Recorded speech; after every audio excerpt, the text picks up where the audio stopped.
नगर निकाय चुनाव में बीजेपी ने शानदार प्रदर्शन कर अपना परचम लहराया है। जिस सीट पर बीजेपी के लिए कोई सोच भी नहीं सकता था, वहां भी सपा का किला ढहाकर बीजेपी जीतने में कामयाब हुई। नगर निकाय चुनाव में भारतीय जनता पार्टी के बेहतर प्रदर्शन को लेकर आज बरेली में पार्टी के ब्रज क्षेत्र अध्यक्ष दुर्विजय सिंह शाक्य ने एक प्रेस कॉन्फ्रेंस का आयोजन किया। इस दौरान उन्होंने कहा कि भारतीय जनता पार्टी ने इस बार ब्रज क्षेत्र की सभी 6 नगर निगम सीटों पर अपना कब्जा किया है। इसके साथ ही पूरे प्रदेश में बीजेपी के लिए सकारात्मक परिणाम आए हैं, क्योंकि बीजेपी की नीतियों के प्रति जनता का विश्वास जागा है। साथ ही संगठन को मजबूत करने में कार्यकर्ता की मेहनत का परिणाम सामने आया है। दुर्विजय सिंह शाक्य ने कहा कि समाजवादी पार्टी इस चुनाव में भारतीय जनता पार्टी के सामने बेबस थी। यही वजह है कि बरेली में सपा के मेयर प्रत्याशी ने बीजेपी के सामने सरेंडर कर दिया, जिसने अपने प्रत्याशी को उतारकर कुछ ही दिनों में उसका पर्चा वापस करा दिया। इसके अलावा सपा ने कई जगह प्रत्याशी को अपना सिंबल तक नहीं दिया। वहीं जिक्र करते हुए उन्होंने कहा कि मथुरा में 2 प्रत्याशी सपा समर्थित होने का दावा ठोक रहे थे।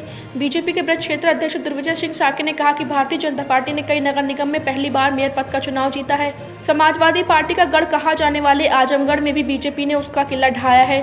साथ ही रामपुर में भी नगर पालिका सीट पर सपा का किला भेदने में भी बीजेपी को कामयाबी मिली है। वहीं बहेड़ी नगर पालिका, शाही नगर पंचायत समेत तमाम सीटों पर सपा बसपा जैसी तमाम पार्टियों के निर्दलीय प्रत्याशियों ने ही हालत खराब कर दी। पूरे उत्तर प्रदेश में और ब्रज में बहुत ही शानदार परिणाम आए हैं। उन परिणामों के तहत आपको जानकारी में होगा, ब्रज क्षेत्र में उत्तर प्रदेश के सर्वाधिक 6 नगर निगम हमारे ब्रज में आते हैं।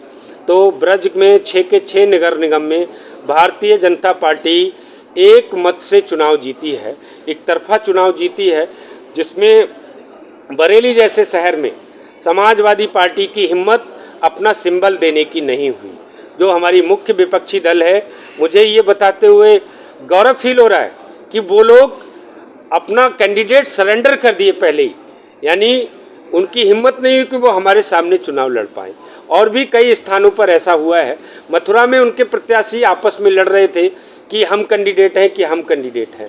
नगर पालिकाओं में अधिकांशतः स्थानों पर समाजवादी पार्टी अपना सिंबल नहीं दे पाई। नगर पंचायतों में तो लगभग उनका सिंबल नहीं था। और जो नगर पालिका नगर पंचायत के वार्ड हैं, उन सब वार्डों में भी ये सब दल सपा बसपा कांग्रेस अपना मैदान छोड़कर पहले ही चले गए थे। आज वो कोई भी आरोप करें, लेकिन सिंबल के साथ भाजपा का सामना करने के लिए वो लोग नहीं उतर पाए।